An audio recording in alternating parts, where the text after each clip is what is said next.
Bonjour à tous. Dans cette présentation qui rentre dans le cadre de CEC évaluation et traitement de la douleur, on va aborder trois parties. En fait, tout d'abord, on va voir la pharmacologie du paracétamol, ensuite la pharmacologie des neufopam et enfin, on va finir avec la pharmacologie des anesthésiques locaux.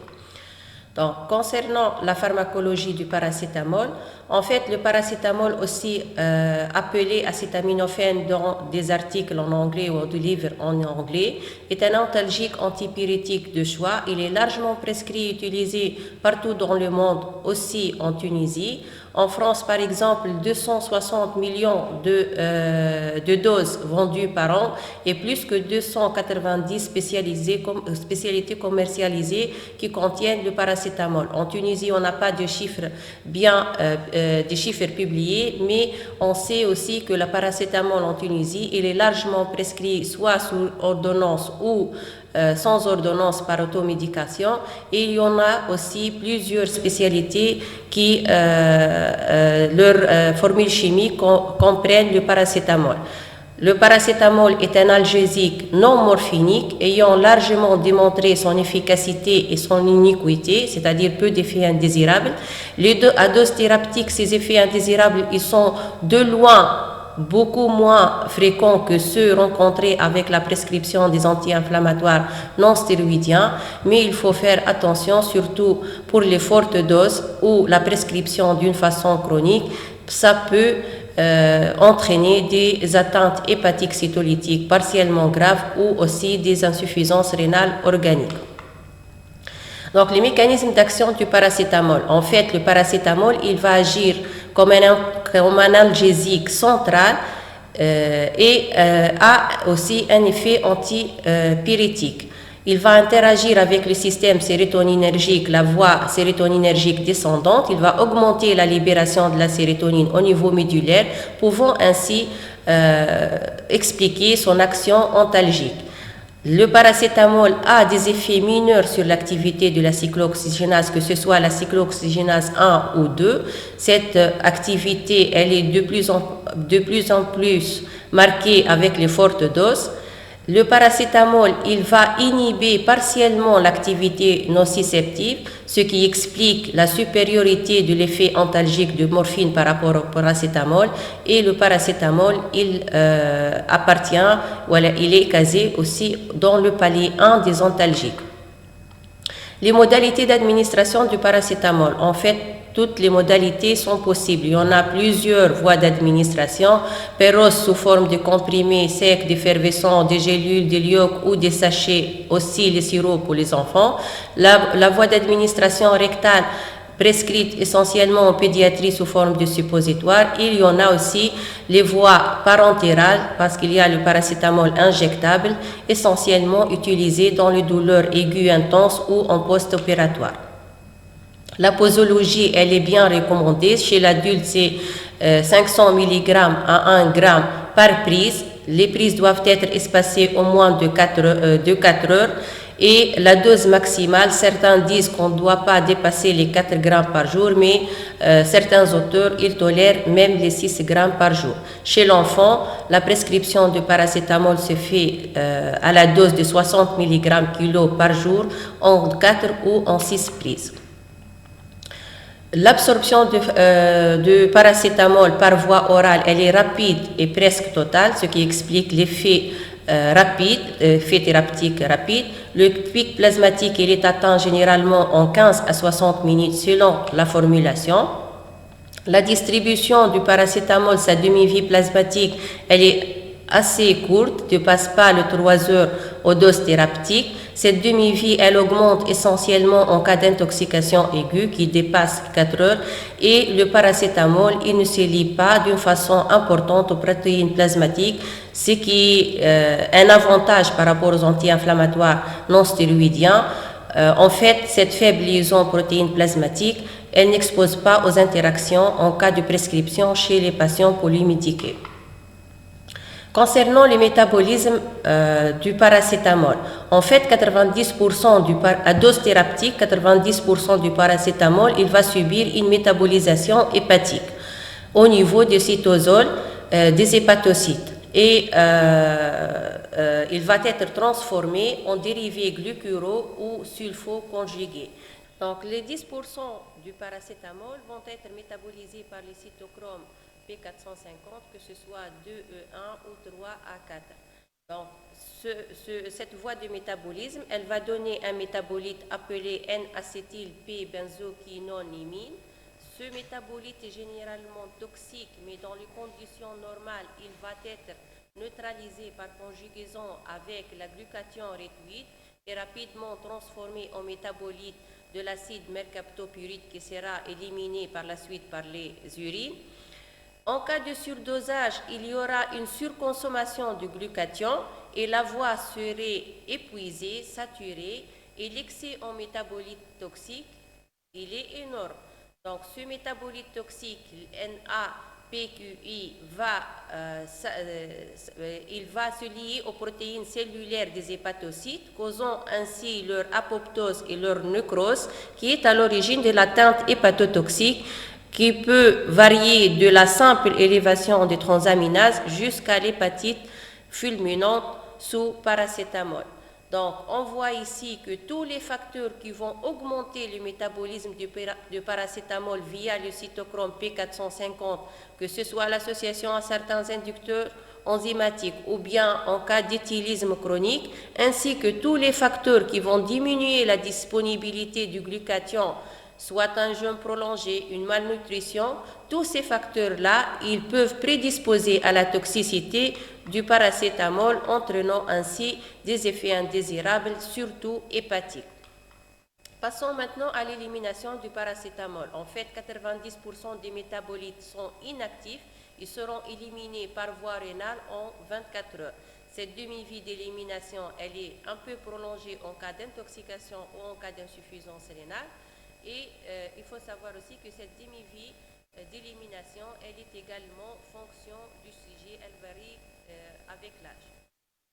Donc, passons maintenant aux effets indésirables du paracétamol. En fait, comme ça a été annoncé dès l'introduction, le paracétamol est considéré comme antalgique, antipyrétique, anti-inflammatoire, anodin, plus ou moins peu d'effets indésirables. Ça n'empêche qu'on a vu des réactions cutanées allergiques sous paracétamol. Ces réactions allergiques peuvent être de type immédiat, urticarienne ou retardée. Donc, comme vous voyez ici, une étude qui est dirigée au Centre régional de pharmacovigilance durant l'année 2015 jusqu'à 2019, on a recensé 29 patients ayant une réaction allergique. Il s'agissait de 10 cas d'allergie immédiate et de 15 cas d'allergie retardée. Donc, presque dans la moitié des cas, il s'agissait d'une automédication et 9 patients ont présenté un signe de gravité. Donc, ces réactions cutanées allergiques, ils peuvent se voir même à dose thérapeutique. Par contre, les atteintes hépatiques et les atteintes rénales, généralement, on le voit en cas de surdosage absolu, une surconsommation du paracétamol, ou aussi en cas de surdosage relatif. Ici, j'attire votre attention surtout, ce surdosage, il passe inaperçu par les sujets. Pourquoi? Parce que ces sujets-là, ils prennent en même temps plusieurs spécialités. Dans leur formule chimique existe le paracétamol. Et ce surdosage-là peut causer donc les effets indésirables redoutés tels que l'atteinte hépatique et l'atteinte rénale. Les contre-indications et les précautions d'emploi, en fait, en cas d'insuffisance rénale, il faut espacer les prises de 6 à 8 heures selon la clairance de la créatinine. En cas d'une insuffisance hépatique légère ou modérée, en cas d'alcoolisme chronique, en cas de malnutrition chronique ou déshydratation, ainsi que chez les sujets moins de 50 kg dont le poids est inférieur à 50 kg, donc on conseille de ne pas dépasser la dose de 3 g par jour. Lors de la grossesse et de l'allaitement, nous le savons tous, le paracétamol, sa prescription reste possible tout en respectant les doses et les précautions d'emploi. Passons maintenant à la pharmacologie du nifopam. En fait, le nifopam est un antalgique non morphinique d'action centrale. Il n'a aucune action anti-inflammatoire ni antipyrétique. Il inhibe la récapture des monoamines, que ce soit sérotonine, dopamine ou noradrénaline. Il a des faibles propriétés anticholinergiques qu'il faut tenir compte essentiellement pour les contre-indications et il est indiqué essentiellement dans le traitement symptomatique des affections douloureuses aiguës, notamment en post-opératoire. Donc, comme vous voyez ici, les noms commerciaux de Nefopam disponibles en Tunisie. La dose usuelle recommandée, c'est essentiellement de 20 mg par injection. En cas de nécessité, on peut répéter toutes les 6 heures les doses sans dépasser les 120 mg par 24 heures. Concernant la pharmacocinétique du Nefopam, essentiellement, seulement les voies parentérales sont disponibles, soit on le donne en IM, en sous-cutané ou en IV. Son métabolisme, il est hépatique. Son élimination essentiellement rénale dans la demi-vie, elle est de 3 à 5 heures. Le délai d'action du Nefopam, il est rapide. En IV, 15 minutes et en IM, 20 minutes. Et pour avoir un effet équivalent d'algésie, 20 mg donne le même effet analgésique que 10 mg de la morphine en sous-cutané. Les effets indésirables essentiellement digestifs du Nefopam, nausées, des vomissements qui représentent le tiers des effets indésirables et se voient aussi chez 10 à 30% des patients. On peut observer aussi des sueurs et des malaises. Il faut faire attention puisqu'il a des effets anticholinergiques, donc des effets indésirables anticholinergiques tels que la sécheresse des muqueuses, la tachycardie, la rétention d'urine et des vertiges. Et pour les contre-indications, le Nefopam, il est contre-indiqué chez l'enfant inférieur à 15 ans en cas d'une épilepsie, en cas de glaucome et en cas d'obstacle urétéro-prostatique.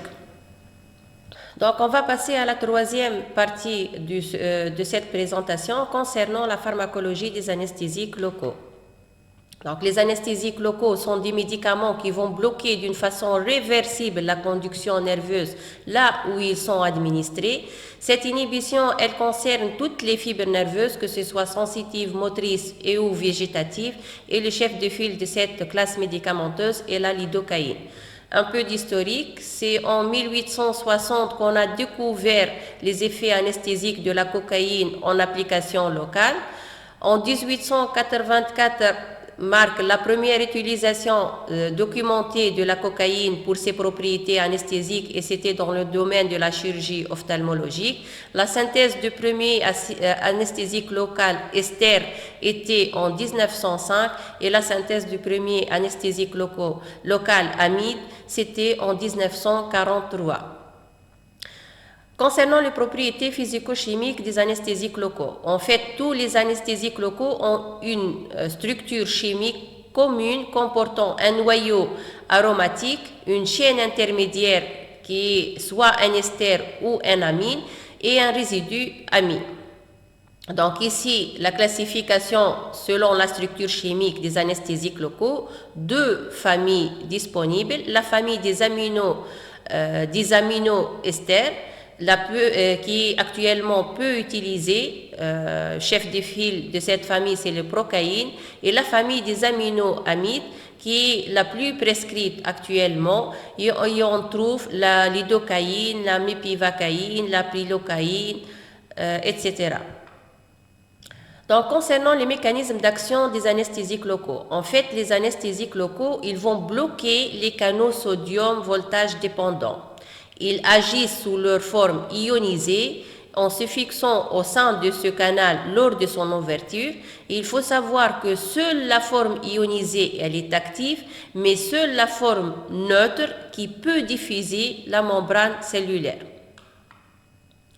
Les anesthésiques locaux, donc, ils ne modifient pas la valeur du potentiel du repos, mais ils freinent le courant entrant de sodium par obstruction du canal sodique voltage dépendant. Donc, il n'y aura pas d'entrée de Na+, pas de transmission d'un flux nerveux et donc pas de sensation de la douleur. Ainsi, les anesthésiques locaux, ils diminuent l'excitabilité neuronale en diminuant la vitesse de la dépolarisation et en allongeant la durée de la période réfractaire. En fait, cet effet des anesthésiques locaux, il concerne tous les fibres, que ce soit sensorielles, sensitives, motrices ou autonomes. Les anesthésiques locales affectent plus les fibres peu ou non myélinisées telles que les fibres C que les fibres de gros calibre myélinisées.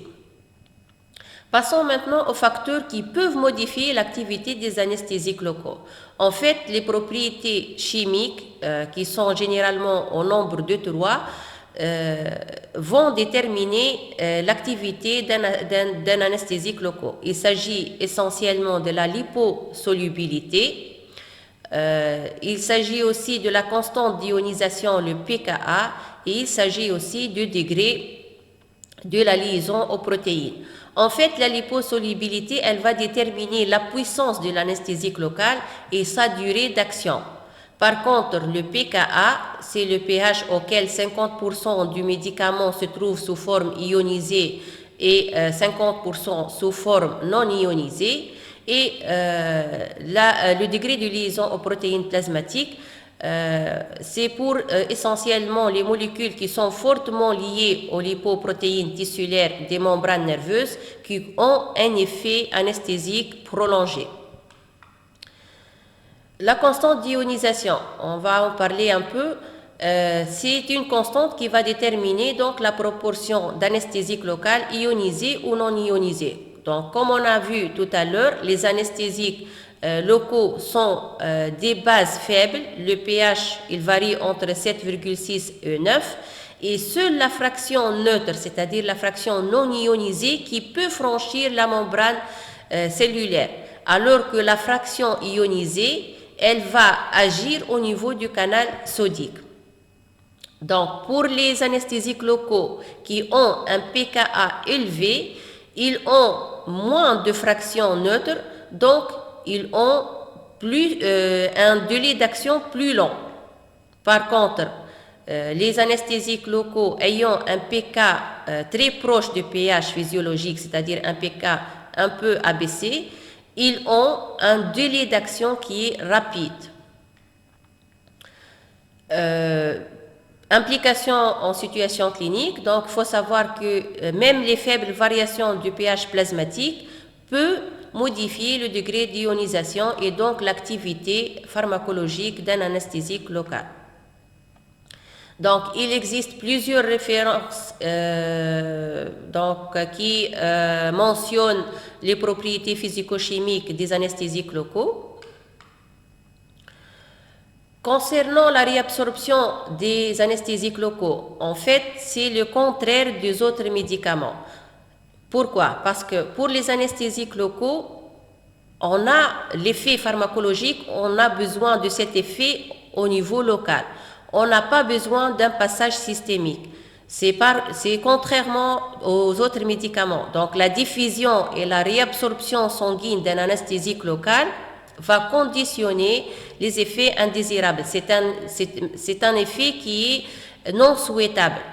Donc cette réabsorption, elle sera influencée encore une fois par les propriétés physico-chimiques de l'anesthésique local, sa solubilité lipidique, sa fixation aux protéines, son pK, etc.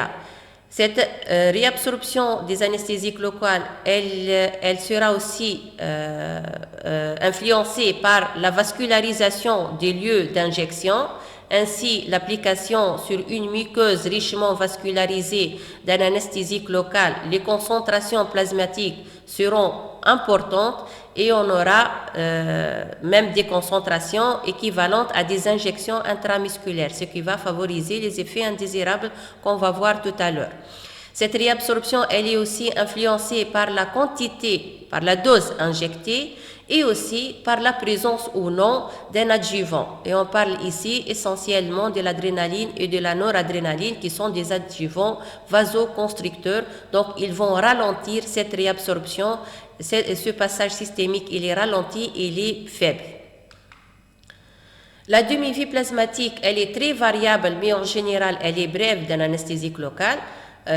Cette demi-vie, d'ailleurs, elle a peu d'intérêt en pratique quotidienne. Concernant la liaison aux protéines plasmatiques et non pas aux protéines tissulaires ou cellulaires. Donc, essentiellement, elle se fait à l'albumine et à l'alpha-1 glucoprotéine. En fait, les anesthésiques locaux lipophiles ont une plus grande liaison aux protéines sériques, telles que la bupivacaïne qui est fortement liée aux protéines sériques. Concernant maintenant le métabolisme des anesthésiques locaux. Donc, ce métabolisme, il va dépendre de la classification chimique des anesthésiques locaux, c'est-à-dire pour les esters, leur métabolisme, il est différent des anesthésiques locaux amines. En fait, pour les anesthésiques locaux esters, ils seront hydrolysés par les pseudocholinestérases au niveau plasmatique et hépatique. La quantité de pseudocholinestérase, elle est diminuée chez la femme enceinte. Ces anesthésiques locaux esters, ils ont une durée d'action courte et essentiellement, on a des métabolites inactifs, sauf pour l'acide para-amino-benzoïque. Ce métabolite-là, c'est un métabolite allergisant, c'est-à-dire qui est à la cause de plusieurs allergies des anesthésiques locaux. Concernant maintenant les anesthésiques locaux amines, en fait, ils sont métabolisés plus lentement que les esters. Leur métabolisme essentiellement hépatique, il dépend du cytochrome P450, donc il y a un risque d'interaction médicamenteuse avec les inhibiteurs et les inducteurs enzymatiques. Et généralement aussi, mais les anesthésiques locaux amides sont métabolisés en métabolites inactifs. Ici, j'attire votre attention sur deux populations à risque lors de la prescription des anesthésiques locaux. Il s'agit de la population pédiatrique chez les nouveau-nés et la prescription chez la femme enceinte. Donc, chez les nouveau-nés, nous savons tous que le niveau des protéines sériques alpha-1, glucoprotéines et albumine, il est beaucoup plus bas que chez un sujet adulte. Donc, l'augmentation de cette fraction libre d'anesthésique locale, elle va être à l'origine des effets indésirables toxiques. Aussi, chez le nouveau-né, il a une fonction hépatique et rénale qui sont immatures, donc le métabolisme sera ralenti. Chez ces nouveau-nés aussi, il y a une diminution de la quantité du cytochrome P450 et aussi il a une proportion de tissu graisseux et musculaire qui est plus faible que le sujet adulte normal. Donc, tous ces facteurs-là, toutes ces particularités pharmacocinétiques chez le nouveau-né augmentent le risque toxique des anesthésiques locaux que chez l'adulte. Deuxième population à risque, c'est la population obstétricale. Donc, les femmes enceintes sont beaucoup plus sensibles aux anesthésiques locaux. En fait, le début d'action, il est beaucoup plus rapide si on le compare avec le sujet normal. C'est pour cela qu'il faut préférer les molécules ayant une forte liaison aux protéines sériques pour maintenir un effet systémique réduit et surtout empêcher le passage transplacentaire de l'anesthésique locale. Donc, les anesthésiques locaux associés à des vasoconstricteurs tels que l'adrénaline et la noradrénaline peuvent provoquer une tachycardie fœtale à la naissance. Les effets indésirables des anesthésiques locaux. Donc ici, on parle d'effets indésirables à dose thérapeutique. Les plus fréquents, ce sont les allergies, mais en matière d'allergie, ces effets indésirables, ils sont rares. Pourquoi? Parce que généralement, il y a des patients qui sont étiquetés allergiques aux anesthésiques locaux, mais en fait, il ne s'agit pas de la vraie allergie. Cette allergie, elle est souvent confondue avec la stimulation sympathique due à l'injection intraveineuse accidentelle d'adrénaline. Aussi seront confondus avec un malaise vagal. Et si cette allergie est une vraie allergie, il s'agit généralement d'un produit de dégradation des acides aminés, il s'agit souvent d'un produit de dégradation des anesthésiques locaux comme l'acide para-amino-benzoïque. C'est pour cela que les vraies allergies se voient essentiellement avec les anesthésiques locaux esters que les anesthésiques locaux amines. Les manifestations de l'allergie, de la vraie allergie sous anesthésiques locaux, ils sont variables, de l'anaphylaxie au simple érythème cutané. Parfois, il y a des réactions croisées entre les différents anesthésiques locaux de la même famille, que ce soit ester ou moins fréquemment les amines.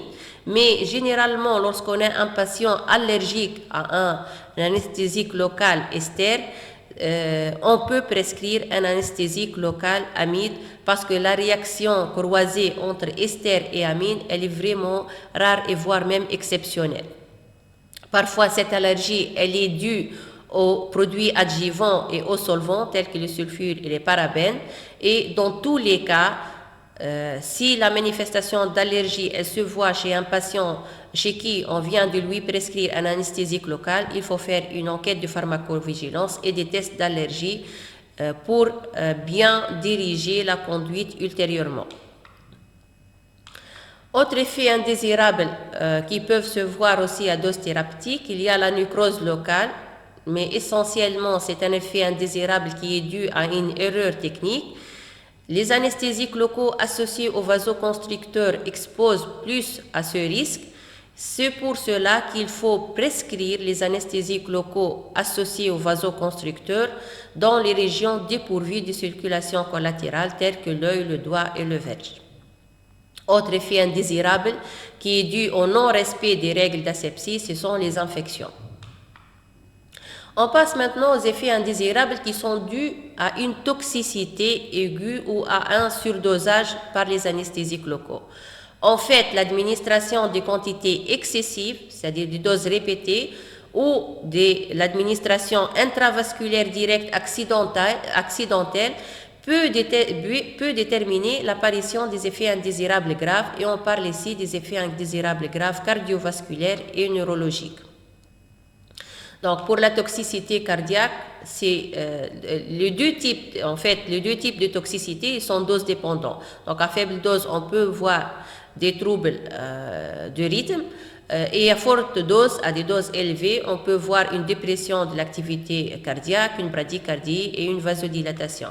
Pour les effets indésirables neurologiques aussi, ce sont des effets indésirables dose dépendants. À des faibles doses, il apparaît essentiellement une somnolence et un étourdissement.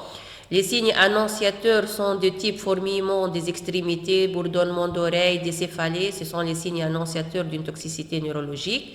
À des doses moyennes, généralement, on a un effet excitateur sur le système nerveux central, et à doses beaucoup plus élevées, on peut voir même une dépression de l'activité nerveuse, un coma, une apnée, une hypoxie. Donc, voici un tableau qui essentiellement montre les effets secondaires neurologiques dose dépendante de la lidocaïne. Donc, comme vous voyez ici, une concentration plasmatique de la lidocaïne entre 1 et 5 microgrammes par millilitre, c'est responsable de l'effet thérapeutique recherché de l'analgésie. Par contre, des doses qui sont comprises entre 10 et 15 microgrammes par millilitre sont à l'origine de l'apparition des convulsions et de l'altération d'état de conscience, et une dépression cardiovasculaire, elle peut se voir avec des doses supérieures à 25 microgrammes par millilitre. Donc, ici, les mêmes effets indésirables, que ce soit neurologiques ou cardiaques. Donc, comme vous voyez, la gravité des signes, des effets indésirables, elle augmente essentiellement aussi avec le dose. Passons maintenant aux contre-indications des anesthésiques locaux. En fait, les anesthésiques locaux sont contre-indiqués en cas d'antécédent d'hypersensibilité, c'est-à-dire d'une vraie allergie aux anesthésiques locaux. Ils sont aussi contre-indiqués en cas de trouble de la conduction cardiaque, en cas d'épilepsie qui est non contrôlée et en cas de trouble de la coagulation. Les formes qui contiennent, les anesthésiques locaux qui contiennent un vasoconstricteur tel que l'adrénaline sont contre-indiqués en cas d'insuffisance coronarienne, en cas d'HTA sévère, en cas d'hyperthyroïdie non contrôlée et aussi en cas de cardiomyopathie obstructive. Donc à la fin ici, je vous présente à titre indicatif une liste qui est une liste non exhaustive des différents noms commerciaux des anesthésiques locaux disponibles en Tunisie. Et je vous remercie pour votre attention.